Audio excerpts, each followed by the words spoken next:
Дистрикт Цивил през студија интервју на Зоран Иванов со Војо Маневски. Војо Маневски, еден од доените на македонското новинарство, во мощна силната конкуренција и еден од брендовите на штипското новинарство. Актуелен главен уредник на влијателната регионална телевизија Ирис и нејзин собственик или еден од собствениците, ова не можев да го потврдам, дзиркав нешто по интернет, но затоа тој тука ќе демантира, ќе коригира, ќе не исправи. И пред се, Војо Маневски е новинар, проницлив, продорен, со јасна мисла и со уникатно раскошен стил, со два збора, литературно-метафоричен, а информативно директен. Војо Маневски, добро дојдете во Дистрикт на Цивил прес студио. Благодарам што ме поканивте и добро ве нашол. И веднаш на почетокот... Ве држи, рефлексите ве држат, веднаш реагирате дека не сте собственик. Некаде прочита, веројатно, некој од нашите колеги, некаде напишал главниот уредник и собственик на Ирис, па реков да не е дел од собствеништвото, но седно камо среќа и новинарите да се занимаваат со медиумски бизнис. Собственик на телевизија Ирис е семејството Барзови и Баргала, пчеларската индустрија, меѓутоа има една интересна приказна од една од причините за моето враќање од Багрт е средбата со госпоѓата Ленче Барзова. Се сретнавме и таа ми рече, јас имам телевизија, а ти се враќаш за Македонија. Дој на кафе да се договоривме. И така се договоривме и од тогаш поминаа 5-16. Искрено малку сум љубоморен што не живеам во Штип. А добре, може да го промените тоа. Се шегувам. Допатувавте во Скопје. Како е да се биде во главниот главен град, зашто велите и за Штип е главен град на еден дел од државата. Ние во Штип... До кога вие штипјаници ја делите така, главен град сакате да си имате певе, во Скопје сте? Нема да делиме, приказната е малку поодамна и во која што се вели Скопје е убав град, на рекичка, така планина, ама зафрлено е 75 км од Штип. Се пошегуваме, тоа е една од начините на живење во државите кои се како Македонија мали, каде што всушност и нема провинција, сите ние живееме на еден час оддалеченост, но духот, здрав провинцијски дух е нормален и потребен за било која држава, за било кое културно рамниште. Ако сите станеме скопјани, тогаш ние сите ќе бидеме обезличени. Но натаму се движат нештата. Знам, на жалост. Јас нешто спомнав на почетокот, ајде за гледачите на Дистрикт, уште збор 2 за Војо Маневски. Од каде е, што е, од кога е, зошто токму новинарство и новинар? Да почнам од ова последново, господин Иванов. Зошто новина? Па затоа што пред децении немаше некој да ме седне и да ми објасни што е тоа новинарство. Па Черчил објасни што е. Знам, ама мене тогаш некоја почетокот на 80-те. Да, и да ми кажеше дека новинарството не е професија, туку обсесија, да ми кажеше дека новинарството не е работно време, туку полн дел од денот, 24/7 како модерно што се кажува, дека новинарството не е водителство под рефлектори со убави хостеси, туку е макотребна работа, собирање на податоци, правење од куп од зборови, давање им живот, како што вели мојот штипјанец Ацо Шопов, да и дадеш музика на зборовите, да ги напишеш, а па што е најважното, да почекаш после рефлексија од тие кои им ги упатуваш собствената импресија, своето поимање на свет. Комплицирана работа е новинарство. Така, Војо Маневски сега е, да речам, телевизиски новинар, ако може така условно да се изразам, главен 50 години, да. И одговорен на Ирис, но пишува текстови, што немам многу телевизиски новинари да се пофала дека се и пишувачи, не сакам да употребам добри или помалку добри. Јас сега ќе цитирам неколку наслови што морам да признам, симнувам капа. Еве, например, би сакал да објасните збор 2. Штрајкијада, ова нешто најново околу ова штрајково, бричење на суво. Попишена, подпишена држава, веројатно за пописот. Електрострес. Војната нема милост околу руската агресија и така натаму. Што се мотивите? Ова се дневни теми. Знаете што сега, бидејќи вие сте доаѓен на македонското новинарство, воопшто и на некогашно југословенско новинарство, некоја инфекција од 80-тите години беше со торба на Тања Торбарина, прекрасна новинарка и госпоѓа, ко успев да ја запознаам во Задар некој таму средината на 20-те години, 2005 или 2006 година. Да се беше. цитира низините Така колумни. е. И ние сите сме инфицирани од некое друштво во Мадера или во Белград, од тоа дека новинарството ќе го делиме на репортерство, новинари кои обликуваат јавното мислење, влијаат врз одлуките и дури на државните органи. Еден Стеван Никшич едно време велеше, се сеќавате, редакцијата на НИН може да биде комплетно преместена во владата, ама од владата тешко дека некој ќе биде уредник или новинар на НИН. Така беа вредностните односи. И во човек едноставно останува поривот, она што телевизијата како ветер го однесе во секунд, да остави подолг трак. Но овде има една работа, вие сте имали работа со многу млади новинари. Колумната не е есеј, ниту е семинарска работа. Колумната мора да има некаде на исчекор помеѓу новинарството и литературата.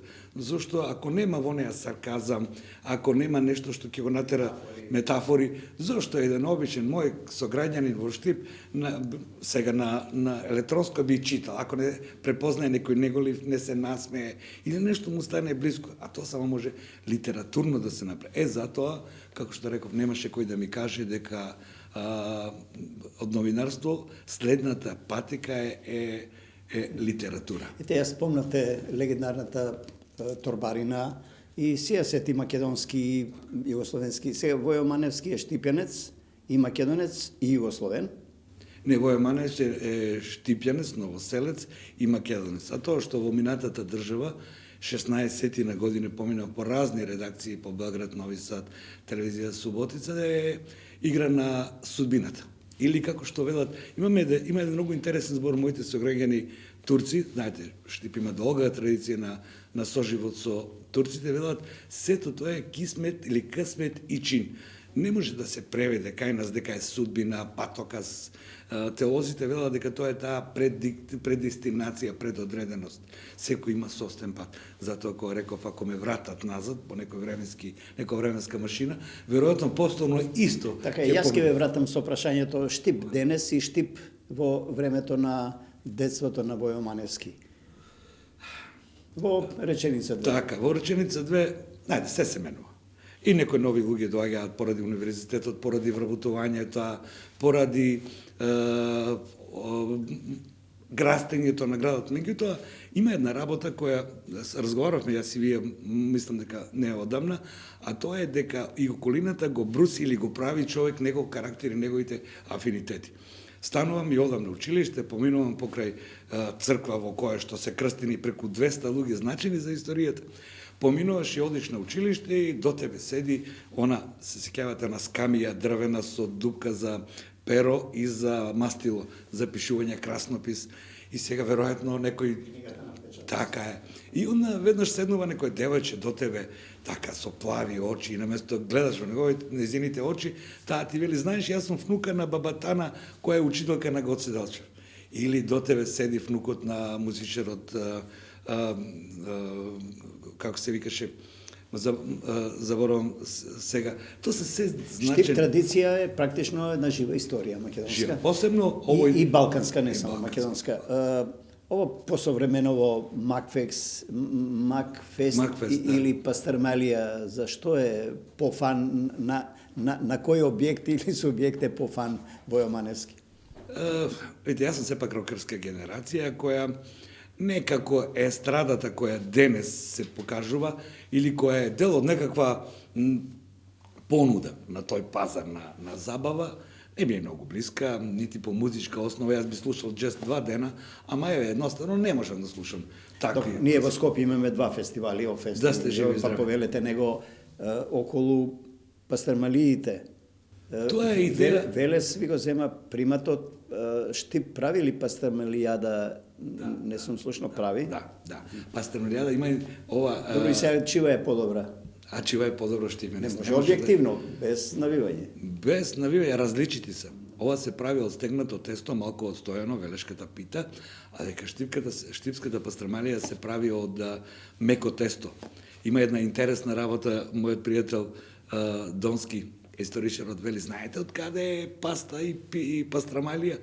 Тоа вели Марко Поло кога се враќал од Кина, поминал, па од она паста станало тесто, станало пастрманија. Од Ново село сте, Ново село е по-град од Штип.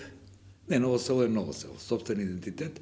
Еве сега вака, не знам дали тоа е предност или денес може би да звучи малку архаично. Јас станувам наутро и пијам кафе под оревот кој го засадила мојата баба пред 60 на 70 години. Или, например, можам да дофрлам со погледот до рушевината од куќата на најголемиот филозоф на Балканот, Тодор Павлов, за кој што во Македонија многу малку зборуваме. Тој е регент на Бугарското царство. Еве, во расправите со Бугарија да испливаат еден куп луѓе кои се многу значајни. Например, првата цвета, тоа е сопругата на Владислав Ковачев, таа е исто. Не случајно го спомнав како конкуренција Штип и Ново село. Не, нема конкуренција. Знаете како е. Има еден германски маршал, фелдмаршал во Втората светска војна. Неговото име е Фридрих Ерих фон Мајнштајн и се смета како еден од најголемите стратези во Втора светска војна на Хитлеровата страна, на германската страна, иако не бил национал-социјалист. Тој има поминато низ Македонија во време кога бил во штабот на маршалот Мекензи како како штабски офицер, поручник или капетан, не знам, има во неговата книга има сеќавање за Скопје, кој го опишува како ориентална касаба, а Штип и Штип по турски во тоа време, тој топоним го употребува и вели интересно градче тоа е 900-та година, прво е 900-та година, а после е 916 година, и вели е составено од три целини. Најголемата е христијанска, втората ортодоксна, како што велите, втората е еврејска и третата е исламска. Таа мултикултура така е судбина на овие простори балкански, поготово овде на југот на Балканот. Универзитет доби Штип и тоа е уште еден бренд за градот на вистина, понекогаш да кажете главниот град на овој дел на Македонија. Што уште му недостасува на Штип на вистина да биде и бизнес, и културен, и административен. Не мислам да биде пандан на Скопје. Генерално, и не треба да што му недостасува на... Ако го прашате професор Коста Балабанов, кој е штипнец, ќе рече му недостасува Штипје. Истата работа која има и Скопје, кој имат и големи, и скоро сите градови поголеми од 50.000 на Балканот. А тоа е флуктирачки, движички идентитет. Значи, не може да стане штипинец некој кој што дојде од Берово, си ги носи своите навики и дијалект, што не го навредувам јас. Меѓутоа, потребна една генерација. Ние скопјаните сме малку пошироки, цела Македонија дојде овде, па сите сме скопјани, нели? Еве, така ги прифаќаме, бар нема бегање од тоа. Бидејќи Скопје за Македонија е последната па дестинација, нели? И за штипјани. Од тука, за жал, па сошите па во странство, туку ова со Русија, Украина, што се случи? Можеше ли да се избегне последиците?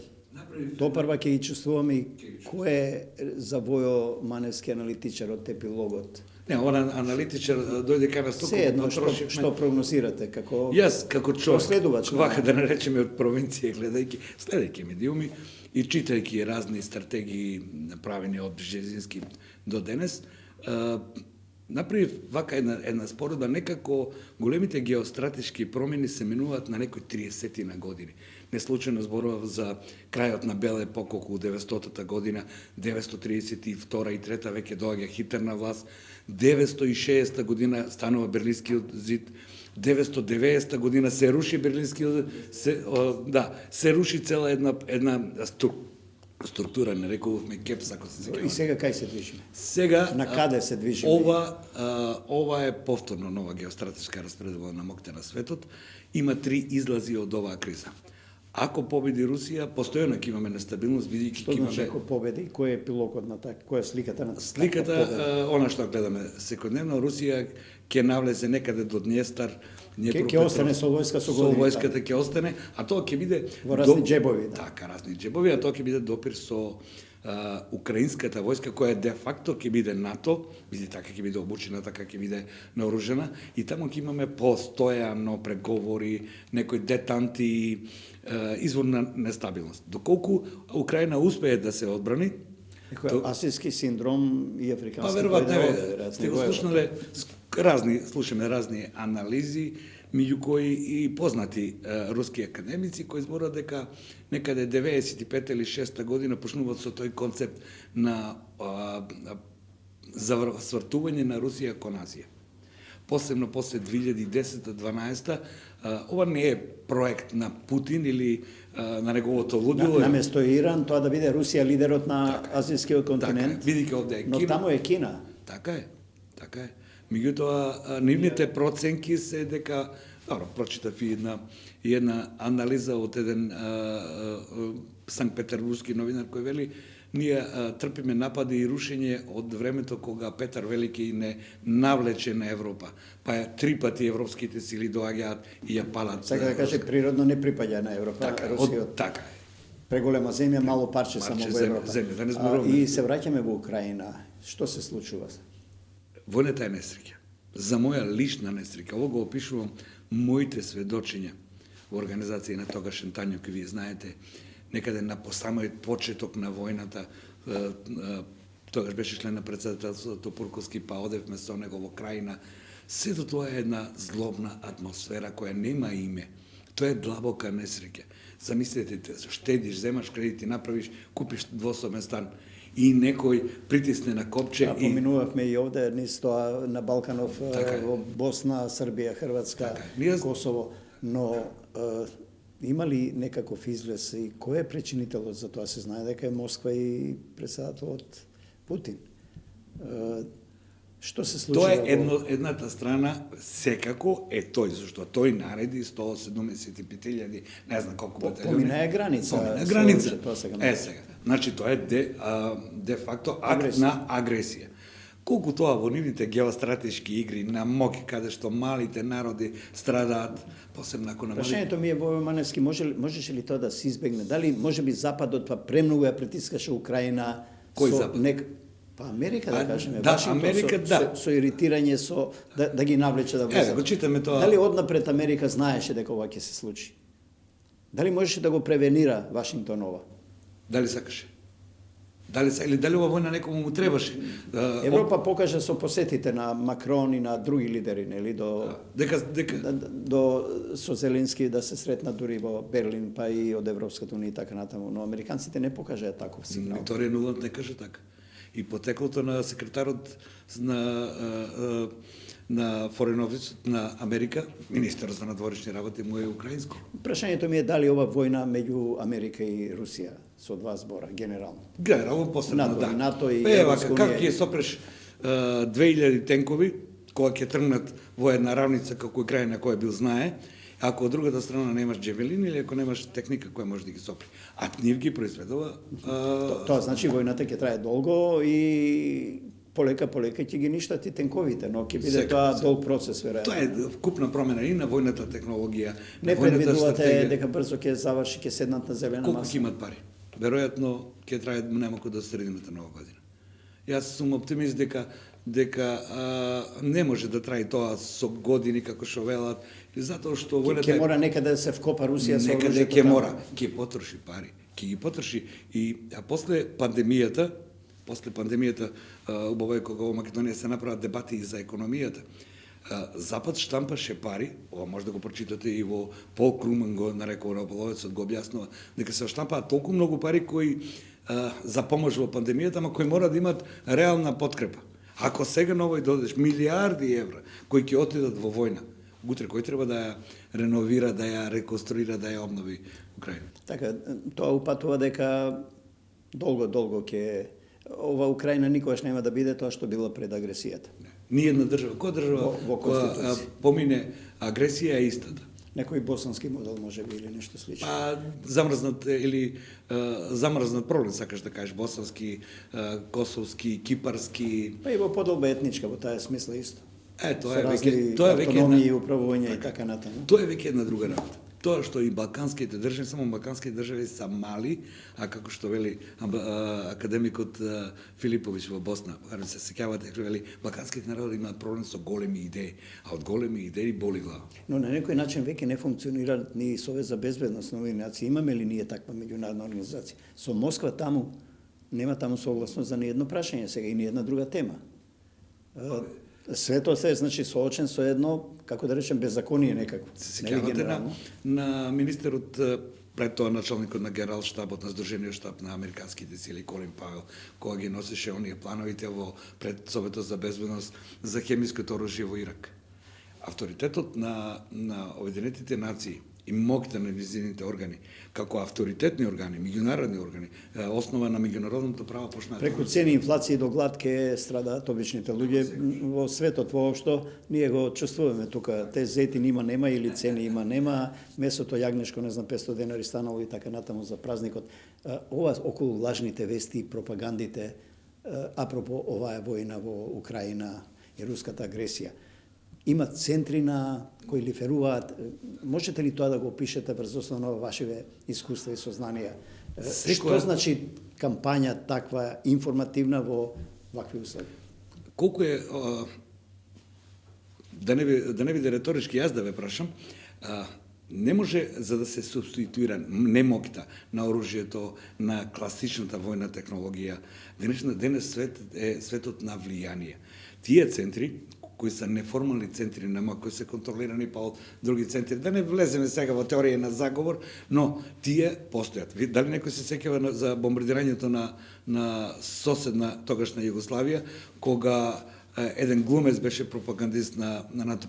Или пак да ве потсетам во Македонија. Јас не бев овде, ама тоа го земавме како пример. Професорите на новинарство во Белград го предава при продажбата на бучим во Радовиш, и доаѓа еден глумец кој јадал некакви швеганец, не знам што, и кажува дека тој ќе биде инвеститор, и тоа како пример. Така е. Некако праша некој чулибрак, тоа го предава на студентите. Тоа е пропаганда или лажни вести, или на крајот треба да се види кој има корист од тоа. Тоа е борба за јавно мислење? За што добиваат страните од тоа? Овде? Генерално, Русија, Украина, тој тип на вести. Што добиваат страните со таков тип на пропаганда? Зависи каде се опатени, надвор или внатре. Како ово што ни се случи сега со Бугарија, треба да се прашаш каде е пораката, кон бугарските граѓани или кон македонските граѓани. Ова е исто, кон кога да се упати, кон оние луѓе чии 190.000 имаат деца, имаат татковци, мајки, ги пракаш да ги објасниш што браниш во Украина. Фашизмот, нацизмот, колку е тој Азовски батальон, 200-300, па ти пракаш 200.000 војници со современи ракети, и сега проблемот е во еден батальон војска. Тоа е да се смири внатрешната население. А второ, големите сили во светот секогаш се борат за престиж, оправдување на своите чекори. Ние никош не видовме од империите извинување. Па еве погледнете сега, Англија е надвор од Европа. Од европските органи, не, надвор од Европа, нели? Веднаш направи сојуз со Полска и со Украина. Империалниот дух на англичаните кој живеел со нив, се среќавал, разговарал, е постојна им треба сфери на влијание. И овде нема.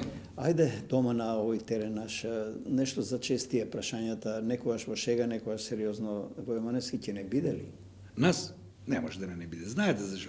Овде е задачата на колумнистите, на новинарите, на луѓето кои за јот или малку повеќе влијаат врз јавното мислење. Она што во Македонија недостасува е позитивна мисла. Значи, не може да не биде дали ќе влеземе во евро. Зошто се врзуваме за датуми, па не знам, па не влегуваме ние во Бугарија. За да не почнеме реформи, веројатно. Браво, па тоа јас го мислам. Еве ни велат, имаше мора да имаме обликувани политики. Еден од министрите за надворешни работи излегува, вели да ја ставиме државата на шини за Европа. Господине министре, возот за Европа е тако како што тој има кожени седишта, стигнува на време, со сите удобности. Меѓутоа, прво треба да му направиш железничка станица, да си купиш карта.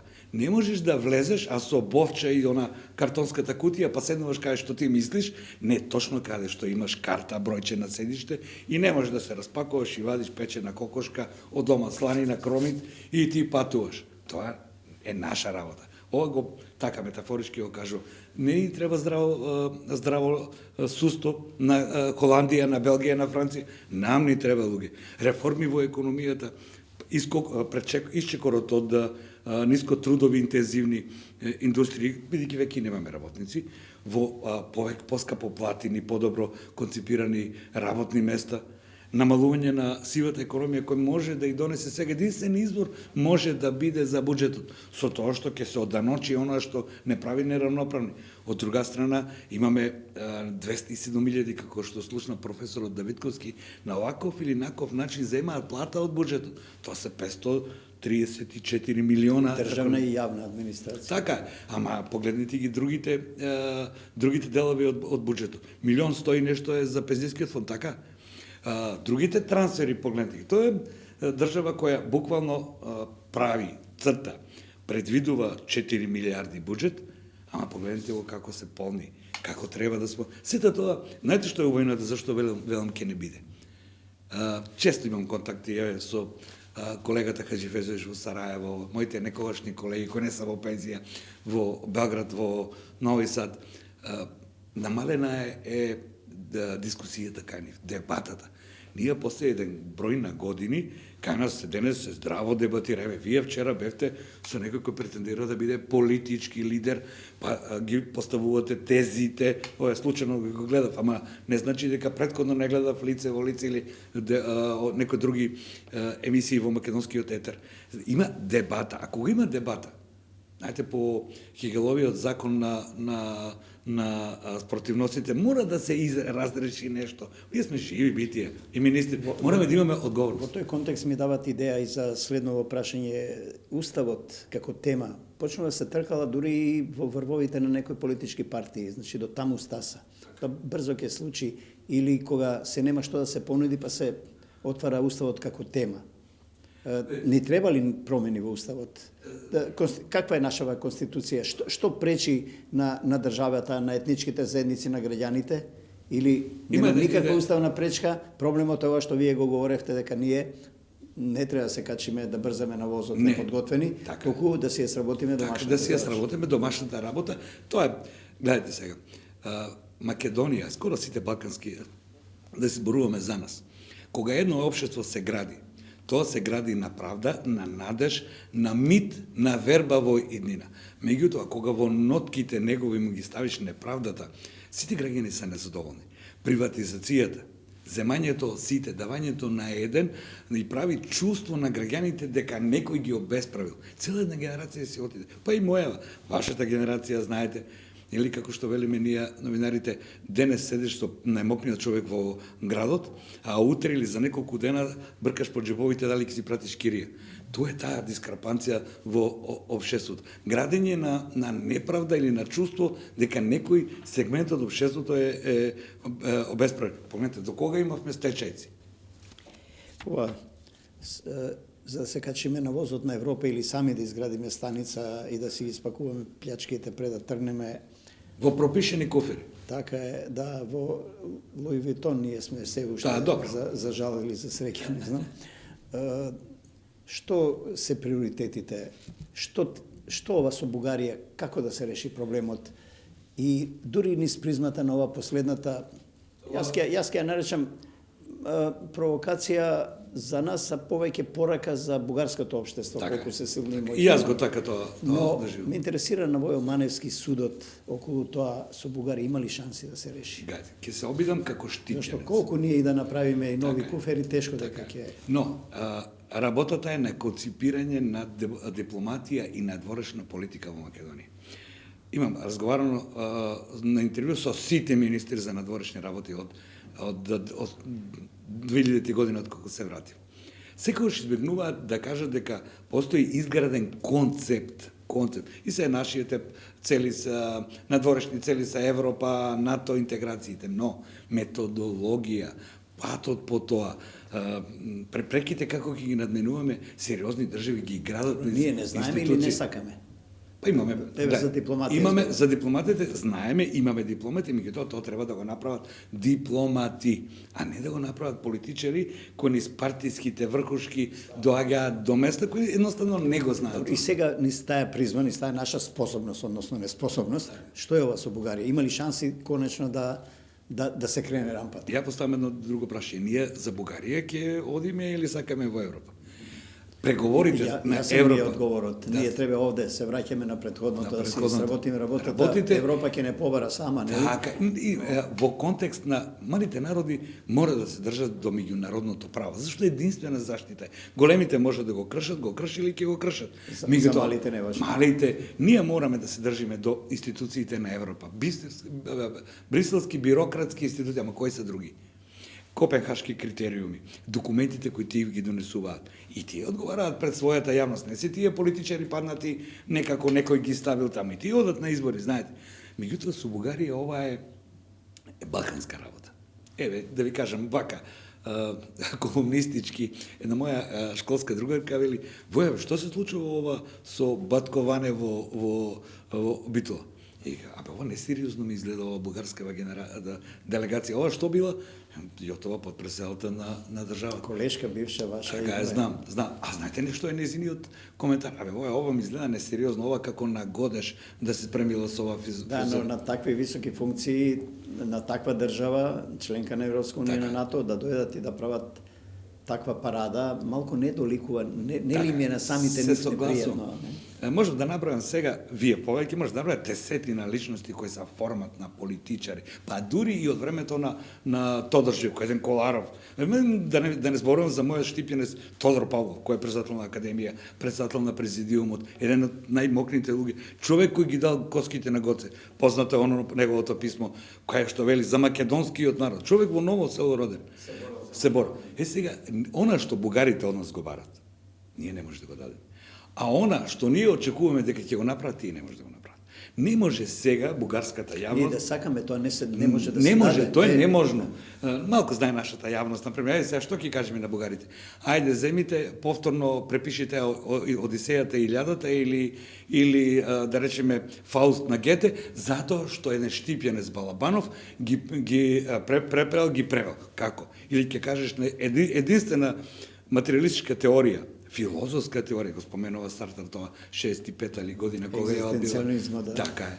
Кога ја одбива Нобеловата награда е теоријата на одврзот на Тодор Павлов. И што ќе кажат сега бугарите? Слушај, ова е Македон, тоа е македонска работа. Па тоа значи дека од културните достигнувања, тоа се бугарска... Нели ви наликува дека е повеќе од бугарската страна борба за македонската култура, за таа матрица културолошка и тука ако тоа го освојат, ќе го освојат идентитетот. Знаете што, и ова исто прашање му го поставив на еден мој пријател кој е пола црногорец, а живее во Белград.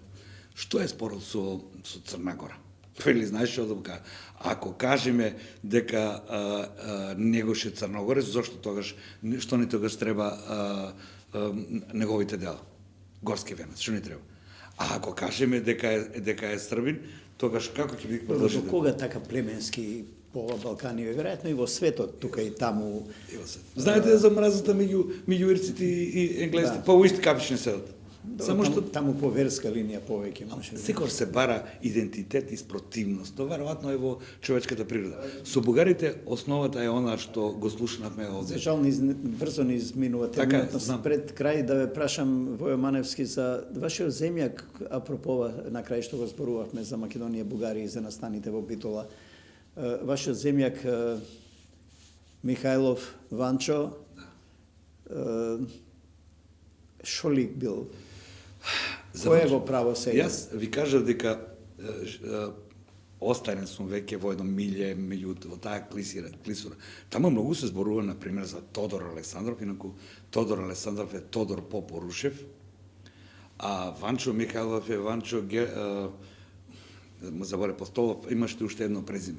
Тоа се потомци на семејства кои некаде после Јани Пашината буна се доселени во Ново Село во Штип и сега се по позивот Аромани, Власин, Цинцари, не знам, да не навредам некого ако не можам тоа да го дефинирам. Тоа се нивни потомци. Гледате и по презимињата, нели? Каде има во Македонија Орош. Меѓутоа, и за него Михајлов.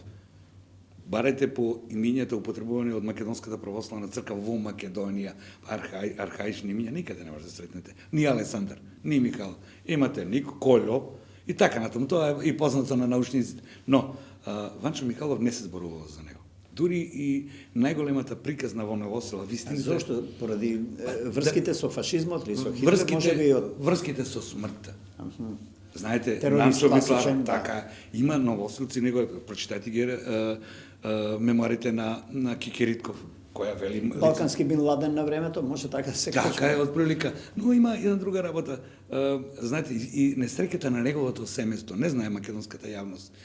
После атентатот над генерал Ковачевич 27 година во декември, неговиот татко, Мише Михајло, и неговиот брат Ристо, Тоне еден, со стапови се убиени на мостот во Нос. Баневски, нели е малку мимикрија, една политичка партија, конкретно ВМРО ДПМН, која отвори музеи во која, па и во Ново село ми се Така и кај чини, нас има така. со фигури и на Ванчо Михајлов и на други дејци, Тодор Александр, во македонската јавност може би погрешно информирана, со децении дека тоа не работеле за македонската кауза, туку работеле за друга кауза, за бугарската конкретно. А ние креваме споменици на тие личности, едуцираме, значи, луѓе, деца од школа ги носат, а од друга страна, таа партија сега е најгласна во осудата на ова што се случи во Битола. ВМРО ДПМН е организам кој го прават луѓе, помалку или повеќе идеолошки, иако се сомневам веќе дека кај младите генерации има некоја идеолошка основа. Може да ви кажеме, ги читав документите сега околу Класичен екзистенцијализам веќе или владее како и што лево и вели, десно, да. да, како што вели професорот Царата, деканот на правно-политички науки во Загреб, вели израз на клиентелизам. И тоа е така. А инаку околу Добро, споменикот. тоа клиентелизам е малку карактер и тоа е ниско, нели? Па сега да го валоризираме, ама Генерално за сите. Генерално за сите. Знаете како, такви генерализирање на карактеристики на еден народ можеме секаде да најдеме. Ама овој народ знае после војната да го даде еден Гане Тодоровски, еден Ѓурчинов, еден Венко Андоновски, 1-2 години и полно од мене. И тоа има делно потекло од Ново село, од Канас, од Караѓозови. Че Ново село само по себе е Па само по себе историја. Историја, сам по себе музеј во движење, Така, во развој. така. Каде натаму Војо Маневски, сега сте главен уредник, имате ли други амбиции, пишувате ли нешто, ќе ставите ли нешто меѓу две корици, може би како дел од темиве што и овде ги допревме. Што ви се амбициите? Имам некаде околу, вака, со љубезност на мојот пријател Џабир Дерала, некаде околу 80 колумни, кои се стилски различни. Реков, зашто пишувам колумни? Затоа што новинарскиот дел на актуелности што се врзани за секојдневието мора да даш шарми, некаква литературна рамка. Да. И сето тоа Колумните можеме... не се вести, но се затоа актуелни штива кои треба малку и да свртат внимание да се најде аголот, нели? И една друга работа се сеќавам пред 12-13 години, вие ме охрабрите кога ги собрав интервјуата кои ги направив со македонските политичари, разговарав со нив, па издадовме една книга. И сега, кога се спремам да разговарам со она, побарав по ИСБН да видам колку е продадена по библиотеките, некаде околу 1200 примерови. Тоа е добро. И тоа ми е одличен тираж гордост. за Македонија Така и тоа е како се вели, значи вие подготвувате нешто сепак да сместите меѓу две корици. Така, не само ова. Се обидувам заедно со поддршка на мојата сопруга, која е македонист, да напишам нешто што е повеќе како, не знам како ќе се вика формата, ама судир на дијалектите кумановски, светиниколски и штипски. По повод судирот околу расправата околу регионалната депонија. Ама сакам да ги сликам менталитетите и богатството на јазикот. Инаку, апропо по тоа ги читам на уште еден мој штипјанец, кој ги напишал основоположник на педагогиките на Ковачев, Јосип Ковачев, и каде што пишува дека на кој начин можете да го пренесете тоа. Обидете се во просек учениците, поточно ние граѓаните, да ве разберат. Зашто полесно тие поинтелигентите ќе ве разберат, а овие понеинтелигенти така нема да разберат. Навно читателите не останува само да го читаме Војо Маневски, Дистрикт, Цивил Престудио. Војо Маневски, ви благодарам. Можам на крајот, бидејќи не остали во новинар, да не го праша новинар. Секој од овие интервјуи има на доза на адреналин. А јас би ве прашал, како и политичарите денес, кога адреналинот е најголем и стравот, кога скокнете од авионот, кога се приближувате на земјата или кога го направите првиот чекор? Среќа што не оди во живо ова емисија, ќе замолам режијата овде кад да направи. Јас имам трема искрено да ти кажам, Војо, секогаш кога седам покрај некој соговорник, било кој да е и од младите, и повозрастните, и од моја провиненција. Ја имам таа трема. Во падобранството, ако на тоа целивте, не е темата страв, но адреналинот е дали ќе постигнете подобар резултат, нели, во воздух или на цел, зависи од дисциплината, така што, како викаат спортистите, таа позитивна трема и тој адреналин да се контролира. Тоа и недостасува на политичарите денес. Визија и страв и адреналин дека ќе постигнат општествената улога, а не само да си поминат низ мандат. Така, ќе имаме уште муабети, уште еднаш одјавувам, Дистрикт Цивил Престудио, Војо Маневски. Уште еднаш ви благодарам.